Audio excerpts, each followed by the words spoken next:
new Maritime Incident File has surfaced.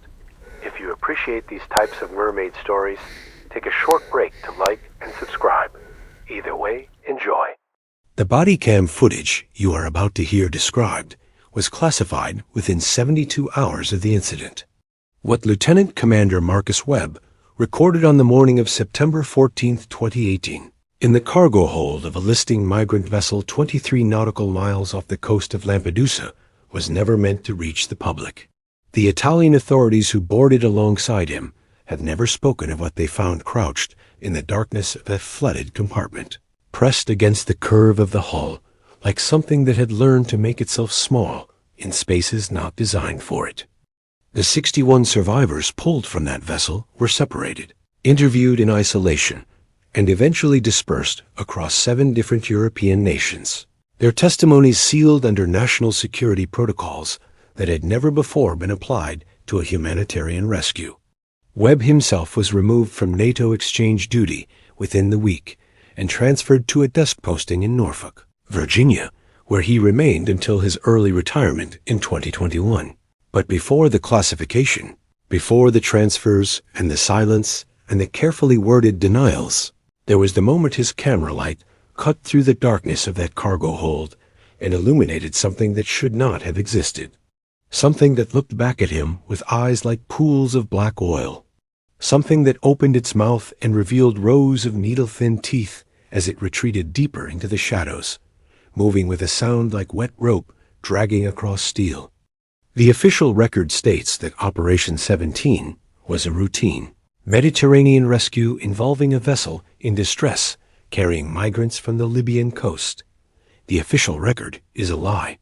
To understand what Marcus Webb encountered that morning and why powerful institutions across 2 continents moved so quickly to bury it, we need to go back 3 days to when the vessel called the Esperanza first sent its distress signal into the night. The Esperanza was a 32-meter wooden fishing trawler that had been converted, like so many others in those years, into a vessel for human cargo. Built in 1987 at a shipyard in Mazzara del Vallo on the southern coast of Sicily, she had spent 2 decades hauling nets through the waters between Sicily and Tunisia before age and declining. Fish stocks and European Union quotas had rendered her unprofitable. Her hull was still sound, her diesel engine reliable, if temperamental, and her hold spacious enough that the men who purchased her in 2015 saw potential that had nothing to do with fish. She had made the crossing 11 times before that final voyage, carrying human hope and human desperation from the beaches of Libya to the processing centers of Europe. She departed from a stretch of sand near Zawara, Libya, on the night of September 10, 2018, carrying 117 souls packed into spaces designed for nets and catch and diesel drums. The weather that night was unusually calm, the Mediterranean lying flat and black beneath a moonless sky, and the smugglers who pushed the Esperanza off the sand believed the conditions favored them. They could not have known what waited in those calm waters. They could not have known that something old and patient had been watching the crossing routes for longer than any of them had been alive. Lieutenant Commander Marcus Webb was 3 weeks into a 6-month NATO maritime security exchange, embedded with the Italian Coast Guard, aboard the patrol vessel Dattilo out of Lampedusa. At 44 years old, Webb had spent 19 years in the Coast Guard, the last 7 in search and rescue operations out of Station Cape May, New Jersey. He had seen bodies pulled from cold Atlantic waters, blue-lipped and rigid with the particular stillness that prolonged immersion produces. He had seen the aftermath of vessel fires and sinkings and the quiet horror of discovering life rafts that had drifted too long, their occupants reduced to husks by sun and thirst. He had held the hands of drowning men as they took their final breaths and had written letters to families explaining that the sea had claimed someone they loved. None of it had prepared him for what waited in the waters south of Sicily. None of it had given him a framework for understanding what he would witness in the cargo hold of a dying trawler. The first distress call from the Esperanza came at 0347 on September 11th. A broken transmission on Channel 16, that the Italian Maritime Rescue Coordination Center in Rome initially logged as a possible hoax or equipment malfunction. The voice on the radio was not speaking of engine failure or taking on water or any of the standard emergencies that prompted such calls in these heavily trafficked waters. The voice was screaming about something in the sea. Webb was asleep in his quarters aboard the Dattilo when the call came through, and he would later recall being woken not by the alarm, but by the sound of raised voices from the bridge, Italian crewmen arguing with an intensity that suggested something had badly shaken them. By the time he reached the bridge, Captain Enzo Ferrante was already plotting an intercept course, his weathered face troubled in a way that Webb had not seen in their weeks together. The recording of that first distress call has never been released to the public. What little is known comes from the statements Webb gave before his transfer, statements that were subsequently classified but partially reconstructed from personal notes he kept in the difficult years that followed. According to Webb, the voice on the recording belonged to a young man speaking a mixture of Arabic and broken English, and between the static and the screaming, certain phrases emerged with terrible clarity. "She follows us. She follows under the boat. 3 nights now she follows. Please God, she is coming up." The transmission had cut off with a sound that might have been a splash, or might have been something worse. All subsequent attempts to raise the Esperanza had met with silence. Captain Ferrante ordered the Dattilo to full speed, her twin diesels pushing her toward the Esperanza's last reported coordinates at maximum sustainable power. But even as the patrol vessel surged through the pre-dawn darkness, Webb noticed something that would stay with him in the difficult years ahead. The Italian crew, men who had conducted dozens of migrant rescues in these waters, were not behaving as though this were routine. They spoke in hushed voices, crossing themselves and touching small medallions of St. Nicholas and the Virgin Mary that hung beneath their uniforms. They checked and rechecked their sidearms with a frequency that suggested they expected to need them. 2 of the older sailors refused to go below decks at all, remaining on the bridge with eyes fixed on the dark water rushing past. When Webb asked Ferrante what was wrong, what had them all so unsettled, the captain had simply shaken his head and muttered something in Sicilian dialect. Webb caught only 2 words: "Ac on tiche," old waters. It would be 16 hours before the Dattilo reached the Esperanza's last known position. 16 hours of increasing tension as the Italian crew grew more quiet and more watchful with each passing mile.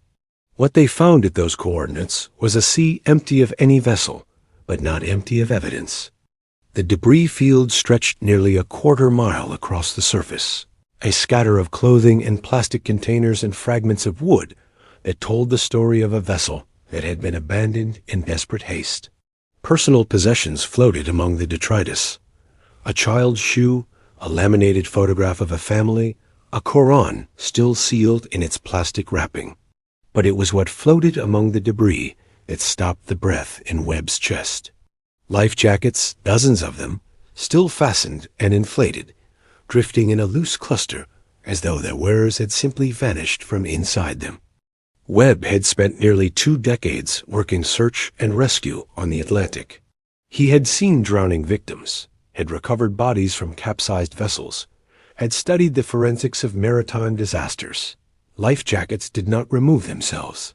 People did not slip out of properly fastened flotation devices without leaving some trace, some evidence of struggle or desperate release. Yet here they were, orange and yellow against the dark water, empty as shed skins.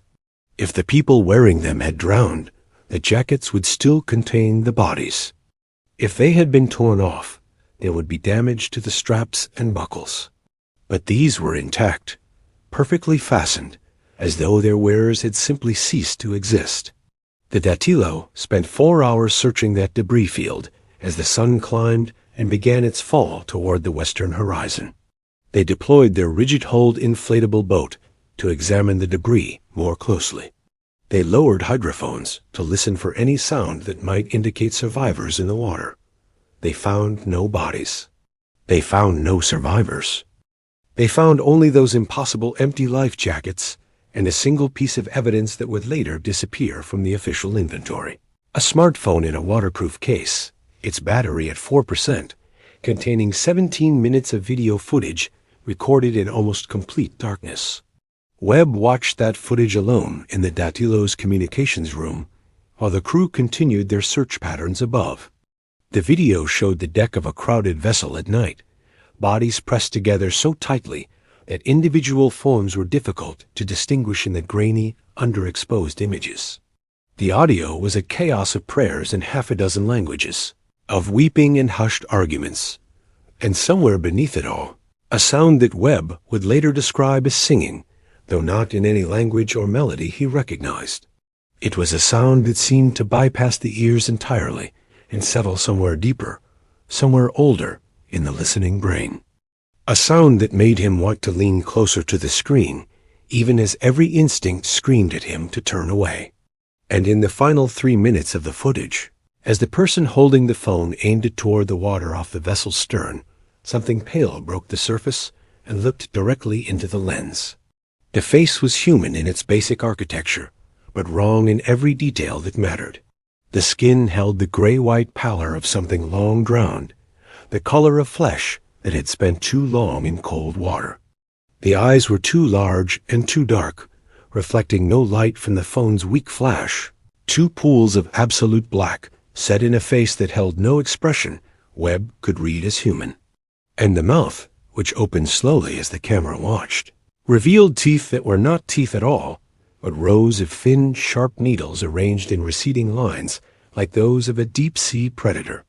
The footage ended with the phone being dropped, the image spinning wildly before settling on a view of dark water and a pale hand with webbed, clawed fingers reaching over the gunwale. The last frame showed those fingers closing on the wood with strength enough to leave gouges. Then static, then nothing. Webb would testify that he watched that footage 3 times before the implications fully registered. He would testify that his first instinct was to assume some kind of hoax, some elaborate manipulation created by smugglers to explain losses they had caused through negligence. Such things happened. Desperate men created desperate stories. But the footage had a quality that was difficult to dismiss. The terror in the voices was not the terror of people following a script. And the face that had risen from the water, the face with its black eyes and its mouth full of needles, had looked into the camera with an intelligence that special effects could not replicate. Webb's rational explanations lasted until approximately 2200 that same evening, when the Datilo's radar operator, a young man named Luciano, who had not spoken a word since viewing the debris field, reported a contact 12 nautical miles to the southeast. The Esperanza had been found. She was drifting without power, listing 15 degrees to starboard, her running lights dark and her deck apparently empty. But she was afloat. And as the Datilo closed the distance, her powerful spotlight sweeping across the wounded trawler's hull, Webb saw faces appear at the railing. Faces twisted with an exhaustion and terror that went beyond anything he had witnessed in nearly 2 decades of rescue work. These were not the faces of people who feared drowning. These were the faces of people who had spent 3 days in the company of something worse than the sea. These were the faces of people who had seen what hunted them and had somehow survived. The boarding operation began at 2247 under the harsh white glare of the Datilo's deck lights. Captain Ferrante had positioned his vessel alongside the listing trawler with a precision born of long experience, close enough to transfer personnel, but far enough to avoid the grinding contact of hull against hull. Webb was part of the first team across, stepping from the patrol boat's gunwale onto the Esperanza's slit deck with his BODYCAM activated as per standard NATO observation protocols. The camera would record everything that followed, everything that would later be seized and classified and denied. The smell hit them before their boots found solid footing. It was the smell of a vessel that had become a charnel house, the copper-thick scent of blood overlaid with something else, something briny and organic that Webb's mind kept trying to identify as rotting fish But that wasn't quite right. It was older than fish. Deeper. Like the smell of caves that opened onto underground seas. Places where the boundary between land and water had never been clearly drawn. There were bodies on the deck, though not as many as the blood suggested there should be. 7 in total, arranged in a rough line near the bow, as though they had been placed there deliberately, laid out with a care that seemed almost ceremonial. Each body showed the same wounds, deep lacerations across the throat and torso, the flesh torn rather than cut, the edges ragged in a way that spoke of teeth rather than any blade.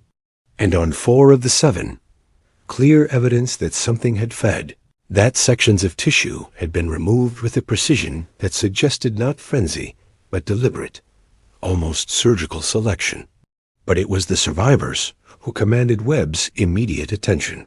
They had gathered near the vessel's stern, 43 men and women and children, pressing together in a mass that seemed to shrink, away from the Italians' flashlights, as though illumination itself had become something to fear. They were not calling for help. They were not weeping with relief at the sight of rescuers. They were staring at the boarding party with expressions that Webb would later struggle to articulate. Expressions that combined desperate hope with what looked almost like warning. And they were silent. Every single one of them silent, as though sound itself had become dangerous. As though they had learned in the past 3 days that certain noises attracted attention they could not afford. Captain Ferrante took charge of the survivor evacuation, directing his men with the quiet efficiency of long practice, while Webb moved through the vessel, documenting conditions and searching for anyone who might be trapped or hiding. It was during this search that he first heard the whispers. The survivors had begun to speak, not to the rescuers, but to each other, a murmured conversation in Arabic that moved through the huddled group like wind through dry grass. Webb caught only fragments through the translation provided by one of the Italian sailors, a man named Giuseppe, who had learned Arabic during a posting to the naval base at Augusta. But those fragments would echo in his memory for years. She is still here. She is still here. She saved us, but she is still here. Do not let them open the hold. Do not let them open the hold. If they open the hold, she will think we have betrayed her. Webb reported the warning to Captain Ferrante, expecting concern, expecting caution, expecting at minimum a pause to assess what they might be facing. Ferrante dismissed it as the confused rambling of traumatized people. The captain had seen such things before, he explained. Migrants who had spent days on the water often developed shared delusions, communal nightmares that helped them process the losses they had witnessed. The human mind, when pushed to its limits, created stories to explain what it could not accept. The mention of a woman in the water was troubling but not unprecedented. There were stories throughout the Mediterranean, old sailors' tales that had been circulating since before Rome was founded, since the Phoenicians first learned to fear what swam in the deep places between their trading ports. Every culture with a coastline had such stories. They meant nothing.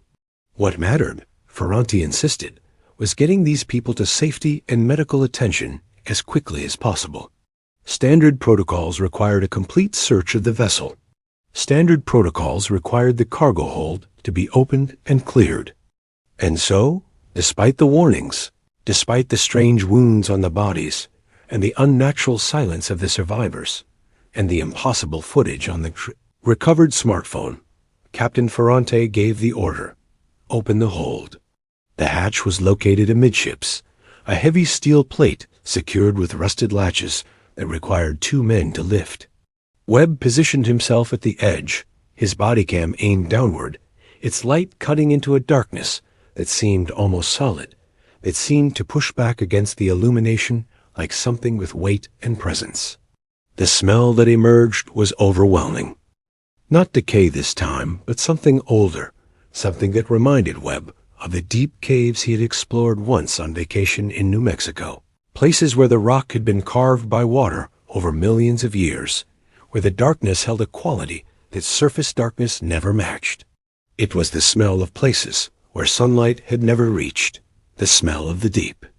And beneath that smell, barely audible over the lap of water against the hull, the faint sound of breathing. Slow, rhythmic, patient. The breathing of something that had learned to wait in darkness for longer than human minds could comfortably contemplate. Webb called down into the hold, first in English, then in the halting Arabic he had picked up during a deployment to Bahrain years earlier. There was no response. Only that steady breathing, and, as his ears adjusted to the acoustics of the enclosed space, another sound. A wet, sliding sound. Like something large and heavy, dragging itself across a flooded floor. Like something that moved through water with a terrible, deliberate patience.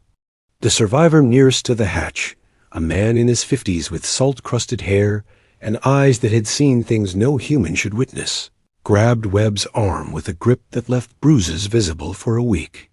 "Do not go down there," the man said in heavily accented English. "She protects us now. She killed the ones who hurt us, and now she protects us.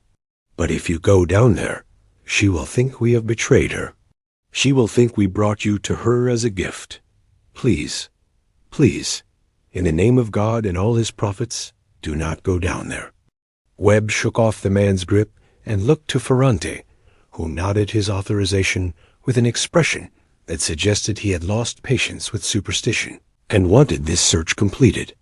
What happened next was captured in full by Webb's BODYCAM. 18 minutes of footage that was classified at the highest levels within days, and has never been officially acknowledged to exist. Webb descended into the hold with 2 Italian sailors, men named Marco and Paolo, who had volunteered for the search with a bravado that Webb suspected masked their own unease. Their flashlights created overlapping cones of light in a space that had been designed to store fishing nets and equipment, but had been crudely converted to hold human beings. Plywood lined the walls, creating a rough interior that bore the marks of too many bodies pressed too close together. The water was ankle-deep and cold, far colder than it should have been in the Mediterranean in September. It was the cold of deep water, the cold of ocean trenches where sunlight never penetrated. Debris floated in it, the scattered possessions of the people who had been packed into this space just days before. Shoes of all sizes, from men's boots to children's sandals. Clothing that had been torn or shed in the chaos of whatever had happened here.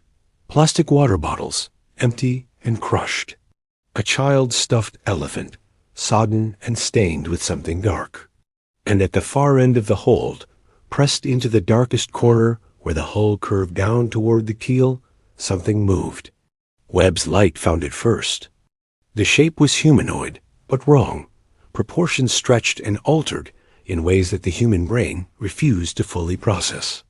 It was like looking at something through warped glass, like trying to focus on a form that existed slightly outside the normal spectrum of human perception. The upper body was that of a woman, or something that had once been a woman, or something that had evolved to mimic the form of a woman for reasons that human evolution could not explain. The skin held the gray-white pallor of something long submerged, the color of drowned flesh, of things that lived in depths where color itself was meaningless. It glistened in the flashlight beams with a slick, organic wetness that suggested scales too fine to see individually. The torso was covered in visible scales, larger and more defined than those on the arms and shoulders. Organic gray formations that flowed across the chest, like armor, grown from the flesh itself. They created a pattern that resembled a corset or breastplate, but was clearly part of the creature's body, rising and falling with her slow, patient breathing. The arms were too long by at least 6 inches, jointed in ways that human arms were not jointed, with an extra bend near the elbow that allowed them to fold in configurations that made Webb's eyes hurt to follow. The hands were webbed, the membrane between the elongated fingers translucent in the flashlight beam, and each finger ended in a claw that curved like a fishhook, designed not to slash, but to grip and hold. Those claws had left deep gouges in the steel walls of the hold, scratches that suggested she had been pacing her confined space like a caged animal. And the face. The face was what Webb would see every night for the next 3 years. Every time he closed his eyes, every time he tried to remember what peace had felt like before that moment. Framed by wet, dark hair that clung to the skull and shoulders like seaweed, the creature's face held features that were almost human, but arranged in a way that suggested something far older than humanity. The cheekbones were too high and too sharp. The jaw was too wide, structured to accommodate more than human teeth. The nose was barely present, just 2 slits that flared rhythmically with her breathing. And the eyes. The eyes were black and lidless, 2 pools of oil-slick darkness that reflected nothing, that absorbed light like wounds in the fabric of the world. They were too large for the face that held them, dominating the features in a way that made everything else seem vestigial. And they were looking directly at Webb with an intelligence that was not human, but was undeniably, terrifyingly present. The mouth was closed, but Webb could see the pressure of teeth behind the pale lips, rows of them pressing outward against the skin like something trying to escape. And the lower body, glimpsed as the creature shifted in the cold water, was not legs at all, but a single fused limb. A powerful tail covered in silver-gray scales that caught the light with an iridescence that might have been beautiful in other circumstances. The fins at the end were ragged and torn, as though they had been used hard in recent days. But even damaged, they suggested tremendous power, the kind of propulsion that could outrun any vessel ever built. For a span of perhaps 5 seconds that felt like 5 hours, Webb and the creature simply looked at each other across the flooded hold. Later, he would describe the experience as being weighed and measured, as feeling something ancient and patient, assess whether he was a threat, whether he was prey, whether he was something else entirely. He would describe the strange certainty that the creature was not afraid of him, that it had never been afraid of anything human, that its presence in that hold was not hiding but choosing, not fear but strategy, not weakness but patience. Then one of the Italian sailors, Marco, raised his sidearm with hands that shook badly enough to rattle the weapon, and the spell broke. The creature moved. It moved with a speed that seemed to violate every law of physics Webb had ever understood. One moment it was pressed against the far wall of the hold, 15 feet away, a pale shape barely visible in the crossed beams of their flashlights. The next moment it was among them, not swimming, not lunging, simply there, as though the intervening space had been deleted from the world. Paolo was hurled against the hull with force enough to dent the steel. The impact made a sound like a car crash, and his flashlight went spinning away into the darkness, its beam strobing crazily across the walls before it disappeared beneath the water. Marco was dragged under before he could fire. One moment he was standing there, one moment his finger was tightening on the trigger, and then a pale arm wrapped around his chest and pulled him down with a speed that left no time for screaming. His own flashlight followed him under, its beam visible for a moment, beneath the dark water before something blocked it. Webb heard the muffled sound of what might have been a gunshot. Then silence. And Webb, who had frozen in a way he had never frozen in 19 years of rescue work, felt something cold and wet wrap around his ankle with a grip like industrial cable. He did not remember drawing his own weapon. He did not remember firing, though the BODYCAM recorded 3 shots, muzzle flashes that illuminated the hold in strobing glimpses of nightmare. None of the shots seemed to have any effect. The creature did not flinch. The creature did not slow. If the bullets had hit her at all, they had left no visible mark on that pale gray-white skin. The creature simply continued its movement, flowing up from the water like something that had never known gravity, and then its face was suddenly inches from Webb's own. Those black eyes boring into him with an intelligence that he could feel pressing against his mind like a physical force. That mouth opening to reveal the nightmare geometry of its teeth, row upon row of them, each one thin as a needle and sharp as broken glass, arranged in receding lines that seemed to go back forever into the darkness of its throat. Webb would later say that he expected to die in that moment. He would say that he had time to think of his wife Sarah and his daughter Emma and the small house in Cape May, where he had always imagined they would grow old together. He would say that he made peace with the idea that the sea had finally claimed him, as it claimed all sailors eventually, as it had claimed better men than him since the first human looked at the water and thought to cross it. And then a sound. Not a scream, not a hiss, not any sound that belonged in a human frame of reference. It was a pattern of clicks and whistles that seemed to bypass his ears entirely and register somewhere deeper in his brain, somewhere that language had not yet evolved to reach, somewhere that remembered what it meant to be prey. The grip on his ankle released. The creature pulled back, those black eyes still fixed on his, that terrible mouth still open, but something had changed in its posture. Something had shifted in those unreadable features. It looked toward the hatch, where the survivors had gathered despite all warnings and all fear, their faces visible in the square of light above, their expressions mixing terror and something that looked almost like reverence. And then it spoke. The words were not in any language Webb recognized. They were not, he suspected, in any language that had been spoken on land for a very long time. But somehow, impossibly, he understood them, as though the meaning was being placed directly into his mind, bypassing the crude mechanism of ears and language and conscious thought. They are mine now. I have fed on those who harmed them, the ones who beat them and starved them and laughed at their prayers and took their money and treated them as cargo less valuable than fish. I have taken what was owed. They have given me worship in exchange for protection. You will take them to your shore. You will give them the safety they sought, and you will forget what you have seen here. But they will remember. They will always remember, and they will teach their children to remember. The sea does not forget its agreements. Neither should you. Marco surfaced 10 feet away, coughing water, alive, his weapon gone, and his eyes showing white all around the irises, but alive.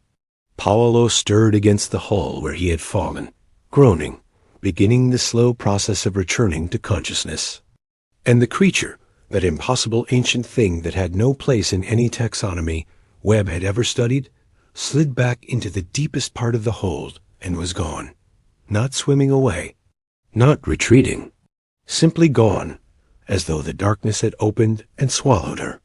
The footage ends shortly after, the body cam damaged by seawater during Webb's frantic scramble back up the ladder, his hands slipping on rungs that were slick with water and something else, something that left traces of gray residue on his palms. By the time he reached the deck, gasping and soaked and shaking with a terror he could not fully articulate, the hold was empty. A second team descended 20 minutes later, after Webb had been wrapped in a blanket and given coffee and asked questions he could barely hear over the ringing in his ears. They found nothing. Only cold water and floating debris and the marks of claws on steel walls that no one could explain. Marco was recovered from the hold, hypothermic but uninjured, with no memory of what had happened after he was pulled under. He would wake 3 days later in a hospital in Lampedusa, convinced that he had simply fallen and hit his head. Paolo suffered 3 broken ribs and a severe concussion from his impact with the hull. He never spoke of what he had seen in that hold. Neither man would need to. The silence had already begun. In the hours that followed, as the Gatillo towed the Esperanza toward Lampedusa, and the survivors were given food and water and blankets, and the first medical attention they had received in days, the story emerged in fragments. Piece by piece, through translators and gestures and drawings scratched on paper, the migrants told what had happened to them. The Esperanza had left the Libyan coast with 117 passengers and a crew of 5. The captain was a Tunisian named Hamid, who had made the crossing many times and believed he knew these waters. The crew were local men, hired for their willingness to work and their disinclination to ask questions. The passengers were from everywhere: Syria and Eritrea, Somalia and Nigeria, Sudan and Libya itself, families and single men and unaccompanied minors. All of them fleeing something, and all of them heading toward a hope they had paid everything they had to pursue. They had been at sea for nearly 40 hours when she first appeared. It was the second night, and most of the passengers were sleeping or trying to sleep, packed so tightly into the hold and on the deck that movement was nearly impossible. A young man from Aleppo, unable to sleep, had been watching the water off the stern. He had seen her first. A pale shape in the black water, keeping pace with the vessel despite its engine running at full power. At first, he thought she was a drowning woman, a victim of some other crossing, who had been left behind to die in these waters that had swallowed so many. He called out. He waved his arms. He alerted others. They had begged the crew to stop, to go back, to help her. The crew had refused. They had seen her too. And the looks on their faces, the way Captain Hamid had crossed himself despite his Muslim faith, the way the helmsman had pushed the throttle to its maximum, told a story that needed no translation. They knew what she was. On the second night, she had come closer. Close enough that those at the railings could see her face, could see the terrible roundness of her features, could see the way she smiled with that mouth full of needle teeth. Close enough that they could hear her singing, if singing was the right word for it. If any human word applied to sounds that seemed to reach directly into the mind and stir something ancient and forgotten, something that remembered what it meant to be small and hunted in a world of predators. 2 of the migrants had jumped overboard that night. A man from Eritrea and a woman from Somalia, strangers to each other, both of them standing at the railing, both of them staring down at something in the water with expressions of perfect peace. They had not been pushed or pulled or dragged. They had simply stepped off into the darkness, their eyes fixed on something that only they could see, their faces calm in a way that human faces are not supposed to be calm when falling toward the sea. The crew had tried to restrain the others after that, to keep them away from the railings, to block their view of the water, but the crew was already fracturing. Captain Hamid was drinking steadily from a bottle of arrack he kept in the wheelhouse. The navigator was praying constantly, his voice a low murmur that never stopped even when he was supposed to be watching the instruments. The 2 younger crewmen had begun to argue about turning back, about heading for the Tunisian coast instead, about abandoning the passengers on the nearest beach and making their escape before whatever followed them decided they were prey. By the 3rd night, the engine had failed. No one could explain why. The fuel was adequate. The mechanical systems were sound. The engineer, a man named Yusuf, who had kept worse vessels running through worse conditions, had checked every component and found nothing wrong. But the engine simply stopped, and the Esperanza drifted on a current that seemed determined to carry her away from the shipping lanes and into a stretch of empty water where no help would come. That was when she climbed aboard. The survivors' accounts of what happened next were fragmented and contradictory, colored by trauma and darkness and the mind's desperate attempts to rationalize the impossible. Some said she came over the stern in the deepest part of the night. Others said she simply appeared on the deck, as though she had always been there, and they had simply failed to notice. All of them agreed on what happened next. The creature had killed Captain Hamid first. She had crossed the deck with a speed that left no time for reaction, grabbed him by the throat with those clawed hands, and dragged him into the water before anyone could move. His scream lasted less than a second. Then she had returned for the rest of the crew, one by one, methodical and unhurried. The navigator had tried to hide in the wheelhouse, barricading the door with everything he could find. She had torn through the steel door like it was wet paper. They found his body later, or what remained of it. The engineer and the 2 younger crewmen had made different choices. They had jumped overboard, preferring the sea to what had come aboard. She had followed them into the darkness. They had not surfaced again. And then, with all 5 crew members dead and 112 migrants left huddling on a vessel they could not control, the creature had stopped. She had stood in the center of the deck, water streaming from her body, blood on her claws and her teeth, and she had looked at the terrified passengers with those black, lightless eyes. And an old woman had stepped forward. Her name was Miriam. She was 67 years old, a grandmother from Asmara, who had led her extended family through Eritrea and Sudan and Libya, through the hands of a dozen different smugglers and across 3 borders, to reach this boat and this moment. She had lost her husband to the desert. She had lost 2 grandchildren to illness in the camps. She had nothing left to lose.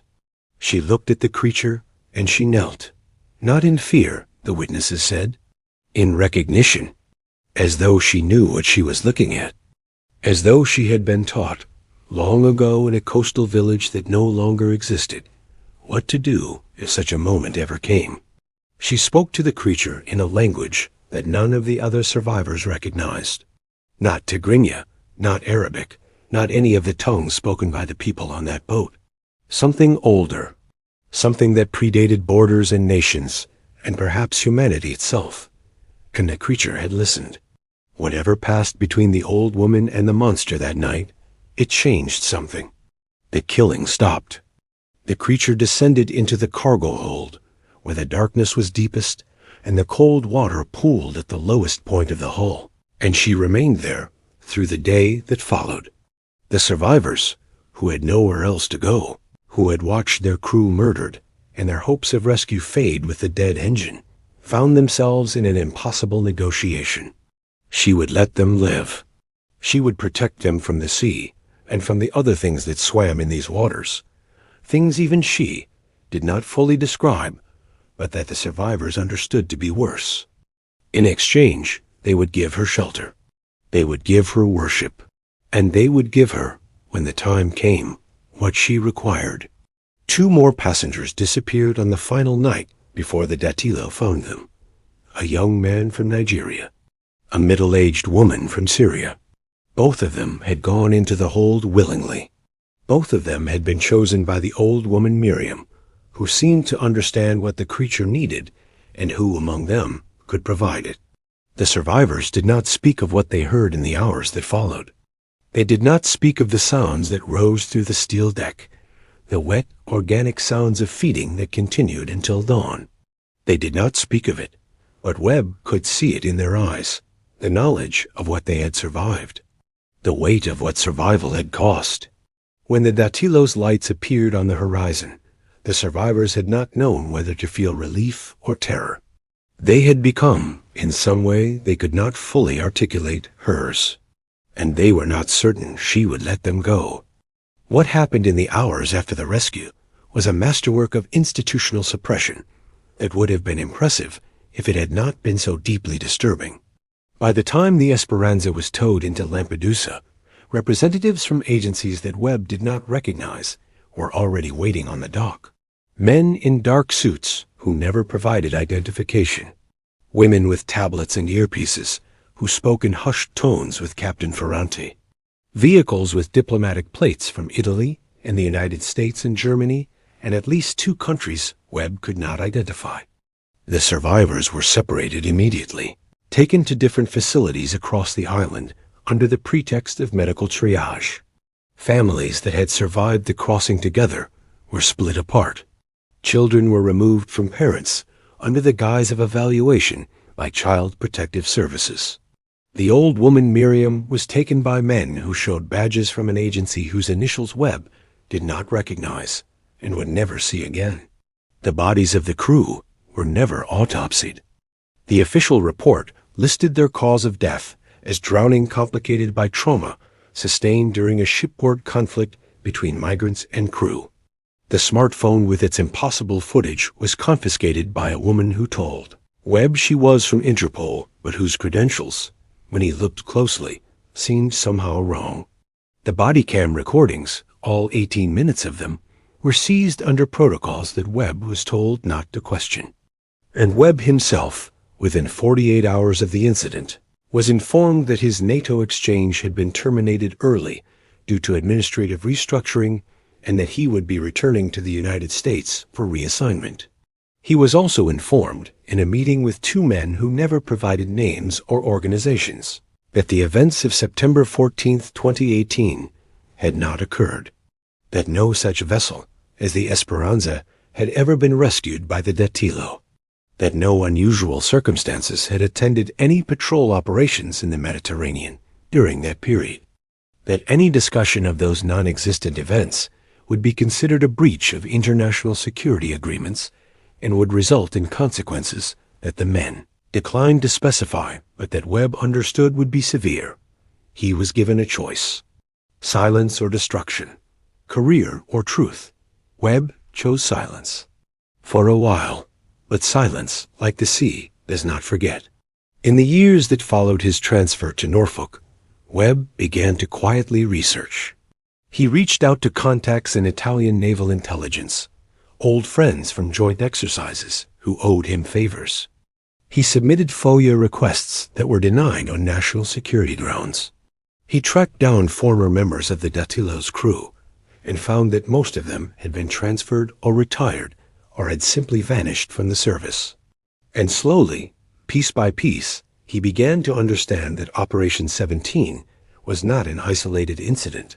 There were other operations, other encounters, a pattern that stretched back decades. Italian naval records from the 1970s contained oblique references to things seen during maritime patrols south of Sicily. Greek Coast Guard reports from the 1980s mentioned unusual casualties among crews operating near certain islands.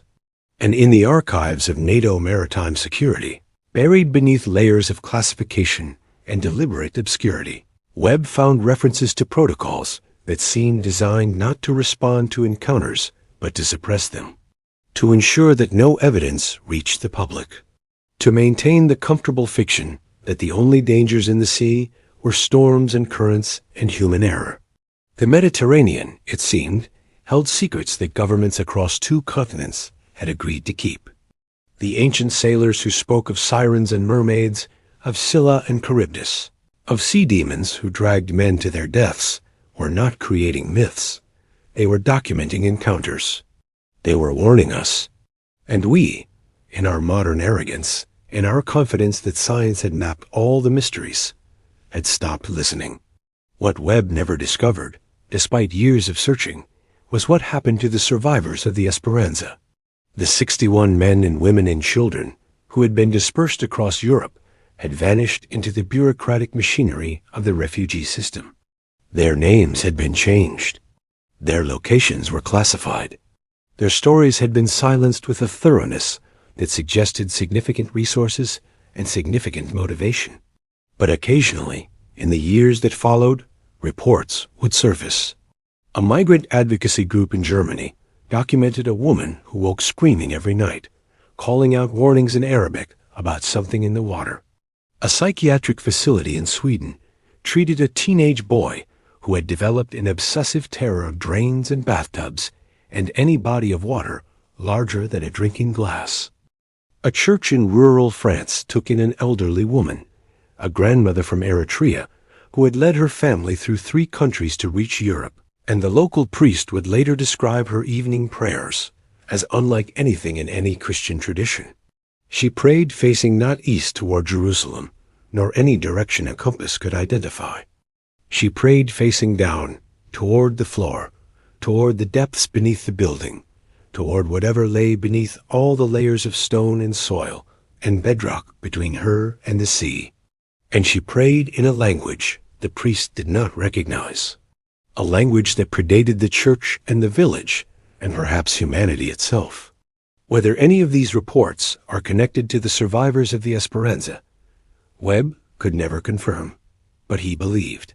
He had looked into those black, lightless eyes. He had felt the cold grip of something ancient around his ankle. He had heard the voice that bypassed his ears and spoke directly to the oldest parts of his brain. And he knew, with a certainty that no amount of official denial could shake, that the thing he had seen in that cargo hold was real, that it was not alone, that the Mediterranean, and perhaps all the world's deep waters, held something that humanity had spent millennia trying to forget. Marcus Webb retired from the Coast Guard in 2021, officially citing health reasons. He lives now in a small town in Vermont, 90 miles from the nearest coast, in a house where every drain is covered with fine mesh and every bathtub has been removed. He does not swim. He does not take baths. He has been known to wake in the night, reaching for a sidearm that is no longer on his hip, responding to sounds that no one else can hear. Clicking sounds. Whistling sounds. The sounds of something communicating in a language that predates human speech. In a conversation documented shortly before his retirement, Webb was asked what he believed about what he had seen. His answer has never been officially recorded, but those who were present remember his words. She was old, Webb said, older than anything has a right to be, older than the names we have for old. And the way she looked at us, at all of us, it wasn't hunger exactly. It was more like how you look at livestock. Like she was patient. Like she knew, in the end, we all find our way to the water. Every river flows to the sea. Every coastline is a boundary, and boundaries can be crossed from either side. The classification on Operation 17 remains in effect. The official position of NATO maritime security is that no such operation took place. The Italian Coast Guard's records for September 2018 show only routine patrols and standard migrant rescue operations. Nothing unusual, nothing unexplained, nothing that would require explanation. The Esperanza itself was scuttled in deep water 3 days after reaching Lampedusa. Her location was never recorded.